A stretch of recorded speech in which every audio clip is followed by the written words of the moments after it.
Good morning everyone. आज अपन लेके आए हैं चैप्टर नंबर 3।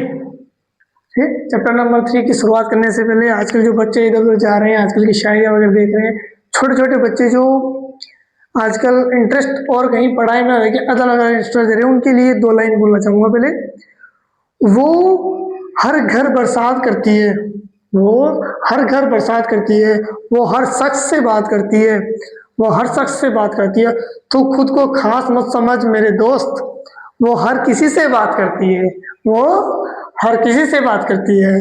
और किसी के साथ अपन चैप्टर स्टार्ट करते हैं आपका। तो चलिए बोल रहा हूँ बेटो, चैप्टर्स पे ध्यान दो, इधर उधर बातों पे ध्यान ना दो।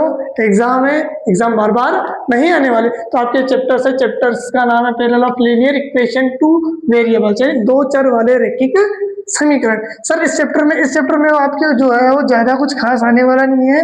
इसमें जो फर्स्ट जो है आपका रैखिक समीकरण, सर रैखिक समीकरण प्रतिच्छेदी रेखा है, तो इसमें फर्स्ट जो है आपका इंटरसेक्टिंग का मतलब होता है प्रतिच्छेदी रेखा। प्रतिच्छेदी रेखा मतलब जो a/a1/a2 नॉट इक्वल b1/b2, यानी a1/a1 दोनों ही कभी भी समान नहीं हो सकती है, बराबर नहीं हो सकती है, इक्वल नहीं हो सकती है। वो आपकी कौन सी लाइन है? इंटरसेक्टिंग लाइन है। दूसरा है सर संपादित कॉन्स्टेंट। कॉन्स्टेंट का मतलब हो गया a1/a2 इक्वल्स नाउ में b1/b2 इक्वल्स नाउ में c1/c2। यानी तीनों ही लाइन अगर इक्वल में है, तीनों ही एक साथ है, तो उसे क्या बोलेंगे? कॉन्स्टेंट या संपाती रेखा, यानी तीनों ही एक साथ में होंगी। इसके बाद में पैरेलल लाइन कौन सी होती है? जिसमें दो तो समान है, दो तो क्या है आपकी समान है, a1/a2 b1/b2 not equal to c1/c2।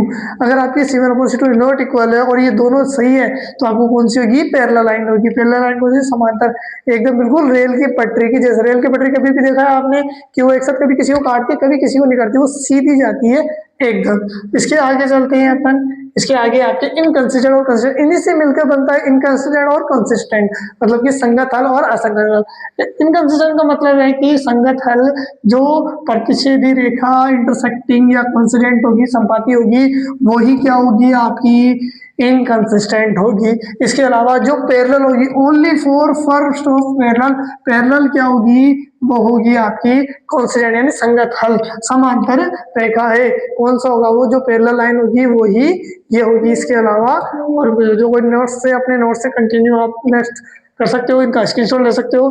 Next इसके बाद में आएगा आपका एक और बच गया मेरा क्वेश्चन, ग्राफिकल। ग्राफ नंबर का क्वेश्चन हर साल आता है बेटा, 4 से 5 नंबर का आपके हर साल एक ग्राफ का क्वेश्चन है, वो कंटिन्यू आता ही है। तो एक ग्राफ वाला क्वेश्चन है, उसको अच्छे से सोल्व करके जाना।